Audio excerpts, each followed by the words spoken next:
So we've started to look at the AVR timer counters.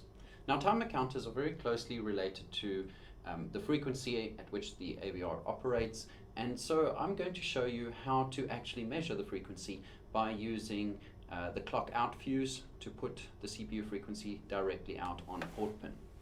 Up until now we've been using debugWIRE interface.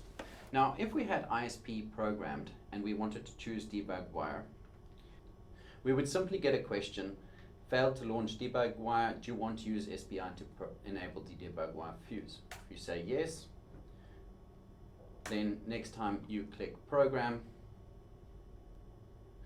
well, you first have to toggle the power.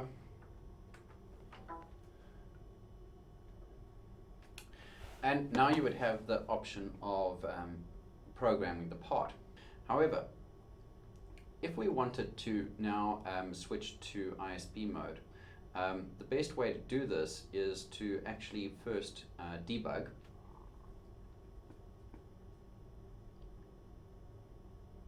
And then on the debug menu, select disable debugWIRE and close.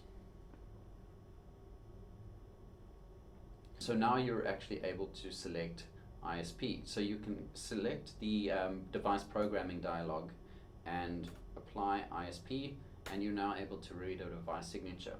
But as well, you're also able to read the fuses. So the fuses are a whole lot of configuration switches to set up the AVR. So we're going to program the clock out fuse, and that's going to put the frequency of the CPU clock out on a pin. And to understand what's happening here, look at the data sheet, and under pin descriptions, look at port B, and we looked before at the alternative functions. And I'm going to direct your attention now to port B0, and you can see here that the divided system clock output is put there.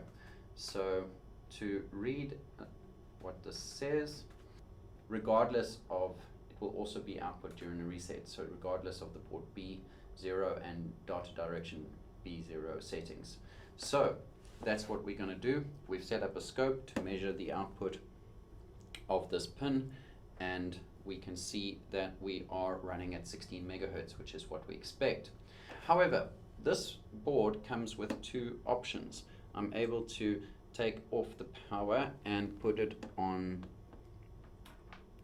3.3 volts instead.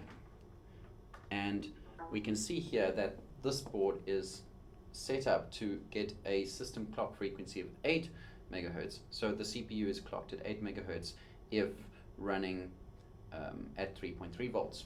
The reason that this speed grade is chosen, if we look under electrical characteristics and then under speed grades, we see this curve showing that at 2.7 volts, the maximum frequency the AVR can run is 10 megahertz. So that's why 8 is chosen when the board is running at 2.7.